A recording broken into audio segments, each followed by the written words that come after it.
শ্যামলীর ভালোবাসায় শেষমেশ কি মন গলল অনিকেতের? বৃষ্টিতে ভিজছে দুজন, কোন গোপনে মন ভেসেছে রোমান্টিক এপিসোড, নাকি কোনো বিপদের মুখে অনিকেত?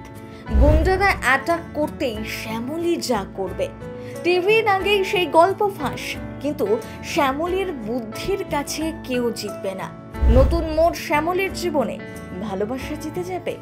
সেই এপিসোডের কিছু এক্সক্লুসিভ ভিডিও দেখুন।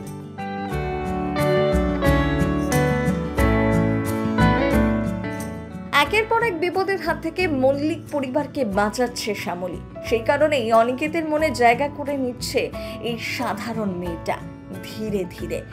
অনিকেতকে তো শ্যামলী ভালোই বেসে ফেলেছে, কিন্তু অনিকেত তা করবে কি?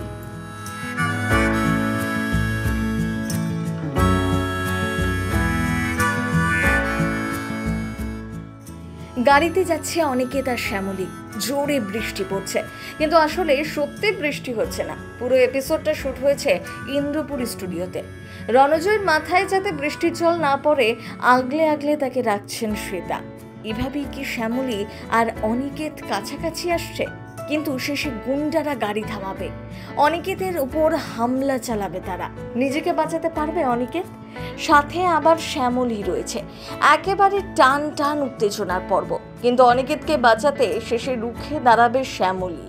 এই গল্পই দেখানো হবে আগামী এপিসোডে। তারই কিছু ঝলক।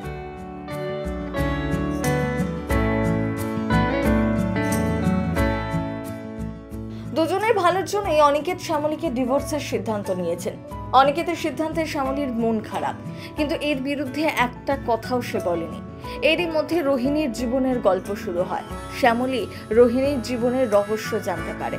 জানা যায় রোহিণীর বিয়ে হয়েছে 5 বছর আগে, কিন্তু গত 5 বছর ধরে তার স্বামী নিখোঁজ, এবং সে কে তা বিস্তারিত জানিয়েছে রোহিণী। রোহিণীর সম্পর্কে সত্যটি জানার পর শ্যামলী তার হারিয়ে যাওয়া স্বামীকে খুঁজে পেতে সাহায্য করার জন্য এগিয়ে আসে, আর তাতেই হয় বিপদ। শ্যামলী এবং অনিকেত রোহিণীর হারানো স্বামীকে খুঁজে বের করার মিশনে যেতেই গুন্ডারা হামলা করে। আগামী এপিসোডে দেখা যাবে শ্যামলী এবং অনিকেত যখন জোড়াবাড়ি থেকে বেরিয়ে আসছে, অরুণাভ তাদের বিরুদ্ধে ষড়যন্ত্র করছে। সে তাদের দুজনকেই মারার পরিকল্পনা রয়েছে, যাতে তারা আর কখনো ফিরে না আসে।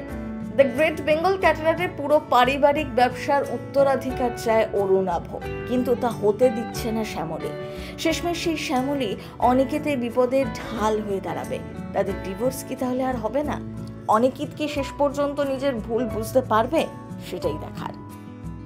সিনে চক্র ব্যুরো।